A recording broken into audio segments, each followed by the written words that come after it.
आप सब साथियों का इस चैनल पर स्वागत है। आज के इस वीडियो में हम इलेक्ट्रिसिटी यानी विद्युत के बारे में अध्ययन करेंगे और इस चैप्टर का जो भी थ्योरी होगा आपको डिस्कस करके बताएंगे। और इस चैप्टर से जितने भी न्यूमेरिकल पूछे गए हैं, प्रीवियस ईयर हो या बोर्ड के एग्ज़ाम हो, उन सब को हम डिस्कस करेंगे। आने वाले वीडियो में हम डिस्कस करेंगे। और आप सबसे गुजारिश है कि विद्युत में जो भी आपको कन्फ्यूजन होगा इस वीडियो में हम कन्फ्यूजन क्लियर करेंगे। और वीडियो को एंड तक देखिएगा। इस चैप्टर से रिलेटेड 3 या 4 वीडियो आएगी और 3 या 4 वीडियो में विद्युत धारा से जितने भी कन्फ्यूजन होते हैं स्टूडेंट के, सारे कन्फ्यूजन दूर हो जाएंगे। तो चलिए शुरू करते हैं। देखिए, विद्युत जो होता है, आज हमारे जीवन में विद्युत से हम अछूता नहीं रह सकते। और ये ऐसा जो चीज़ है जो हमारे जीवन का एक अभिन्न हिस्सा बन चुका है। आज टेलीफोन हो, मोबाइल हो या जितने भी इलेक्ट्रॉनिक गैजेट्स हैं, सारे के सारे विद्युत से रिलेटेड हैं। तो इसके बारे में जानना हमारा कर्तव्य बनता है, चाहे वो एग्ज़ाम हो या डेली लाइफ हो। तो चलिए समझते हैं विद्युत क्या होता है बेसिक कॉन्सेप्ट से। देखिए, इट इज़ दी प्रेजेंस और फ्लो ऑफ चार्ज। जो इलेक्ट्रिसिटी होती है वो उसमें आपका चार्ज होना चाहिए, चार्ज प्रेजेंट होना चाहिए या चार्ज फॉलो होना चाहिए, तो हम इलेक्ट्रिसिटी कहते हैं। उसे विद्युत धारा नहीं कहते बल्कि इलेक्ट्रिसिटी कहते हैं। विद्युत धारा कब कहेंगे? जब फ्लो ऑफ चार्ज होगा, यानी जो आवेश का प्रवाह होगा, तो हम उसे विद्युत धारा कहेंगे। अन्यथा इलेक्ट्रिसिटी जो होती है वह आवेश का जो प्रेजेंस होता है या फॉलो होता है, उसे हम इलेक्ट्रिसिटी कहते हैं। हिंदी में भी आप इसे कह सकते हैं, आवेश की उपस्थिति या प्रवाह को विद्युत कहते हैं। आवेश, जैसे हम कोई भी चीज़, दो चीज़ रगड़ते हैं, जैसे सूखी कंघी हो और सूखा बाल हो, जब इसे रगड़ते हैं तो दोनों पर आवेश आती है। और कंघी को हम जब सूखे कागज़ के पास ले जाते हैं तो एक दूसरे को अट्रैक्ट करता है। ऐसा इसलिए हो पाता है क्योंकि आवेश उत्पन्न हो जाता है और आवेश में एक प्रकार का फोर्स होता है जो उसे अट्रैक्ट करता है। आवेश भी कोई प्रकार का होता है जो आगे हम देखेंगे। तो चलिए आवेश के बारे में कुछ फैक्ट देखते हैं। आवेश जो होता है, it is properties of atom. आवेश जो होता है एटम का एक प्रॉपर्टीज होता है, परमाणु का एक गुण होता है। और आवेश इट में बी पॉजिटिव और नेगेटिव। आवेश पॉजिटिव भी हो सकता है और नेगेटिव भी हो सकता है। सर्वप्रथम बेंजामिन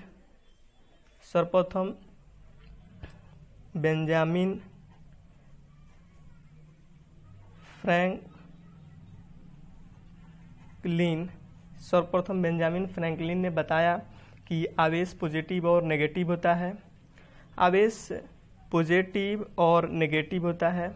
आवेश में इनमें एक प्रकार की ऊर्जा होती है, एनर्जी होता है अट्रैक्ट और रिपेल करने का। आगे देखते हैं, समान आवेश में विकर्षण तथा असमान आवेश में आकर्षण होता है। चलिए देखिए, समान आवेश और असमान आवेश क्या कह रहा है। जब हम पॉजिटिव और पॉजिटिव आवेश लेंगे तो इन दोनों में चूंकि ऊर्जा होती है और एक दूसरे को रिपेल करते हैं यानी धक्का देते हैं, जो कि एक नेचुरल होता है।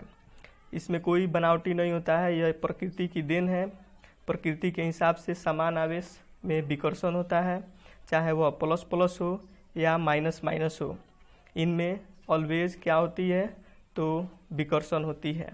वहीं बात करें जब नेगेटिव और पॉजिटिव की बात करें तो एक दूसरे को आकर्षित करते हैं, या आप इसे पहले प्लस या बाद में माइनस लें तो इनमें आकर्षण होता है।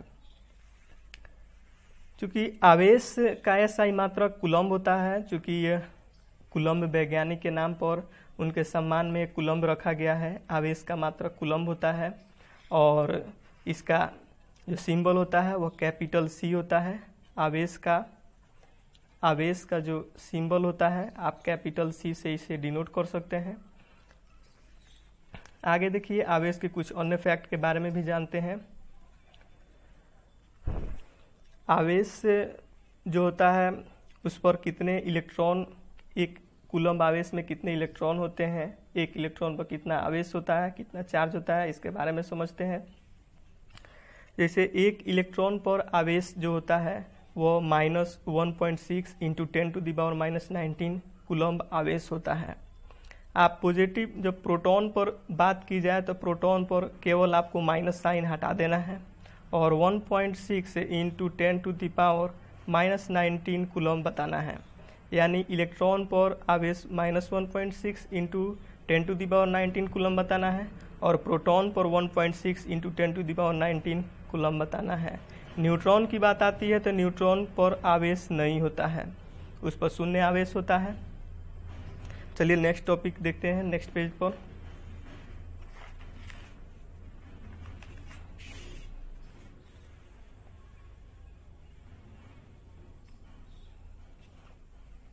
एक कूलम्ब आवेश में इलेक्ट्रॉनों की संख्या ज्ञात करनी है। तो एक कूलम्ब आवेश में इलेक्ट्रॉनों की संख्या हमें फाइंड करना है। तो इसके लिए मैथमेटिकल फॉर्मूला होता है आवेश, यानी आवेश को हम Q से डिनोट करेंगे। आप इसे हिंदी में आवेश भी डिनोट बता सकते हैं। आवेश को Q से डिनोट करेंगे और यहाँ N इंटू E, यहाँ N जो है नंबर ऑफ इलेक्ट्रॉन है, यानी इलेक्ट्रॉनों की संख्या है, इलेक्ट्रॉनों की संख्या है। और जो E है वह एक इलेक्ट्रॉन पर जो चार्ज होती है वह चार्ज है, यानी आप चार्ज कह सकते हैं। तो यहाँ से आप कैलकुलेट एक फॉर्मूला इसे याद रखें, क्योंकि न्यूमेरिकल सॉल्व करने में यह काफ़ी मदद करेगा आपको। जो आवेश होता है वह एक इलेक्ट्रॉन पर आवेश गुना n टाइम्स इलेक्ट्रॉन होती है। आप इसे कैलकुलेट करना चाहें तो आसानी से कर सकते हैं। जैसे आवेश नंबर ऑफ एक इलेक्ट्रॉन में एक कूलम्ब आवेश में कितने इलेक्ट्रॉन होते हैं इसकी संख्या फाइंड करना हो तो हम आसानी से कर सकते हैं कि एक कूलम्ब आवेश पर कितने इलेक्ट्रॉन होते हैं। तो यहाँ हम Q is equal to N into E, यहाँ N इधर लाएंगे और Q डिवाइड में N डिवाइड में करेंगे, N यहाँ रखें, Q बाई E करें। यहाँ से आप N is equal to Q by E भी लिख सकते हैं, E भी लिख सकते हैं। यहाँ चूँकि आपको एक कूलम्ब में इलेक्ट्रॉन की संख्या बतानी है, N इन इलेक्ट्रॉनों की संख्या है, तो एक कूलम्ब को आवेश को एक कूलम्ब पुट करें और चूँकि एक इलेक्ट्रॉन पर आवेश जो होती है वह -1.6 इंटू 10⁻⁻19 कूलम्ब आवेश होता है। तो यहाँ आपका कूलम्ब से कूलम्ब कैंसिल हुआ और जब आप इसको सॉल्व करेंगे तो पाएंगे 6.25 इंटू 10⁻18। चूँकि आप इतना पाएंगे, यानी इससे क्या पता चलती है कि एक कूलम्ब आवेश में इलेक्ट्रॉनों की संख्या 6.25 इंटू 10⁻18 होता है। आप इसे याद रखें, क्योंकि डायरेक्ट एग्जाम में पूछ लिया जाता है कि एक कूलम्ब आवेश में कितने इलेक्ट्रॉन होते हैं। इसको स्टार कर देते हैं। चलिए अगला टॉपिक देखते हैं, अगला पॉइंट देखते हैं धारा। धारा को समझते हैं। विद्युत धारा, अब यहाँ विद्युत धारा चालू होता है। प्रति एकांक समय में आवेश के प्रवाह को धारा कहते हैं। अब ये क्या कह दिया कि प्रति एकांक समय, नहीं समझ में आ रहा है तो देखिए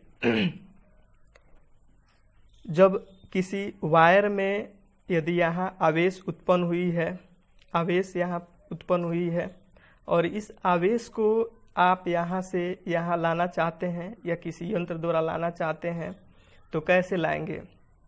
तो इसके लिए आपको एक्सटर्नल फोर्स की आवश्यकता होगी, जो आप सेल हो या कोई अन्य सोर्स हो जिससे यह आएगी। आप सभी जानते हैं कि वायर में मुक्त इलेक्ट्रॉन होते हैं जो स्वतः गति नहीं करते जब तक इसमें बाहरी फोर्स न लगाई जाए। आप जानते हैं यदि एक नली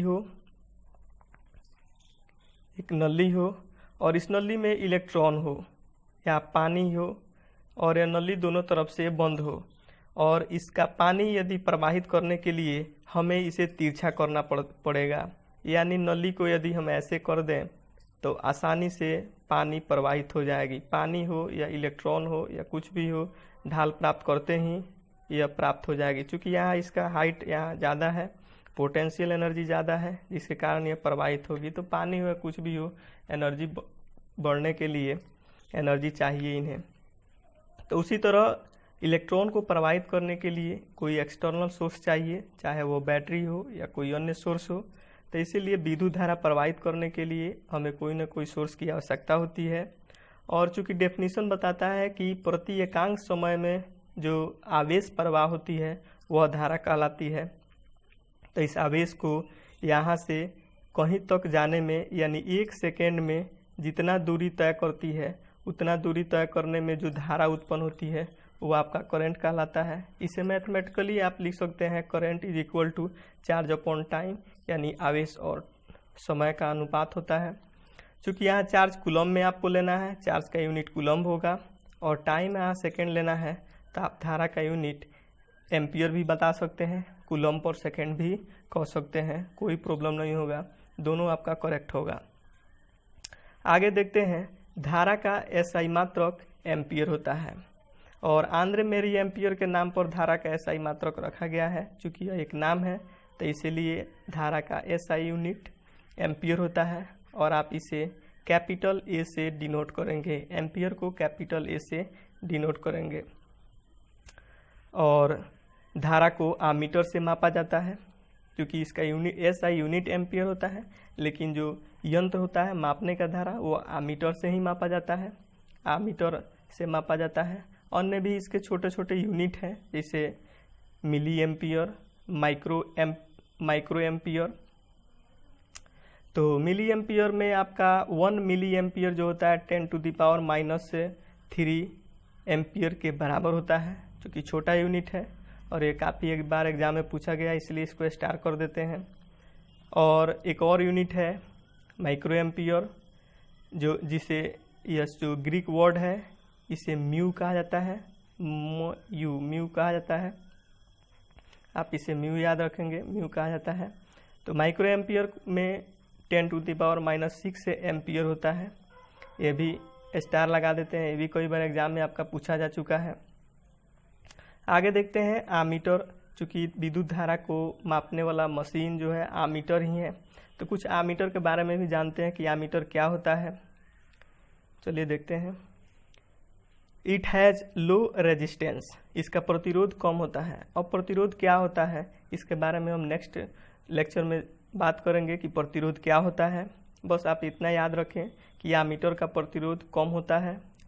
चूँकि ये कथन में एग्जाम में कई बार पूछा गया, इसलिए इस चीज़ को इंक्लूड किए हैं, इसका प्रतिरोध कम होता है, और इसे हमेशा श्रेणी क्रम में जोड़ा जाता है। तो देखते हैं कैसे इसे श्रेणी क्रम में जोड़ा जाता है। आमीटर को हमेशा श्रेणी क्रम में जोड़ा जाता है। आप एक क्लोज सर्किट बनाएं, एक सेल को ऐड करें, सेल का पॉजिटिव टर्मिनल लें, ये नेगेटिव, फिर पॉजिटिव, नेगेटिव, पॉजिटिव। चूँकि जो बड़ा वाला लाइन है पॉजिटिव है, जो छोटा वाला लाइन है वो नेगेटिव है। इसको सेल को और बढ़ाएं, कुंजी लें, आगे इसको बढ़ाएं। यहाँ रेजिस्टेंस के तौर पर आप एक बल्ब को ले सकते हैं, बल्ब को ले सकते हैं, और आप आमीटर को ऐसा सिंबल से डिनोट कर सकते हैं। आप एक गोला घेरा बनाएं, इसमें कैपिटल ए दें और इसको कनेक्ट करें, और ये आपका नेगेटिव टर्मिनल होगा, यह आपका बैटरी सेल होगा, इसे एनर्जी कहा जा सकता है। यह बल्ब है, बल्ब है। चूँकि परिपथ आपका क्लोज्ड है, तो इससे आपका विद्युत धारा का प्रवाह होगा।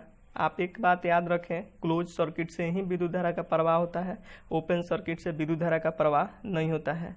ओपन सर्किट का मतलब यह हुआ कि यदि आप यहाँ से कट करें और यह सर्किट आपका ओपन हो जाएगा, और ओपन हो जाएगा तो कनेक्शन वहाँ जा नहीं पाएगा, जिसके कारण विद्युत धारा प्रवाह नहीं हो पाएगा।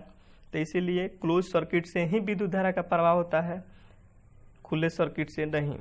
आप इसको एमीटर को श्रेणी क्रम में जोड़ दिए। और एक और बात ख्याल रखना है कि बैटरी के पॉजिटिव टर्मिनल से आमीटर के पॉजिटिव टर्मिनल को कनेक्ट करें, और बैटरी के नेगेटिव टर्मिनल से आमीटर के नेगेटिव टर्मिनल को कनेक्ट करें, और एक श्रेणी क्रम में आप सजाएं।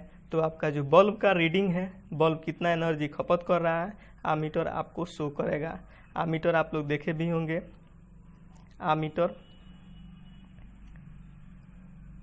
जो डाटा रीडिंग करता है और ये लिखा हुआ रहता है, तो ये आपका आमीटर हुआ। दोस्तों अगले वीडियो में हम इससे आगे भी थ्योरी को डिस्कस करेंगे। 2 या 3 और वीडियो इस पर आएगा। उसके बाद इससे पूछे गए जितने भी न्यूमेरिकल होंगे उनको भी डिस्कस करेंगे। तो आज के लिए इतना ही। यदि वीडियो पसंद आई हो तो लाइक करें, सब्सक्राइब करें। धन्यवाद।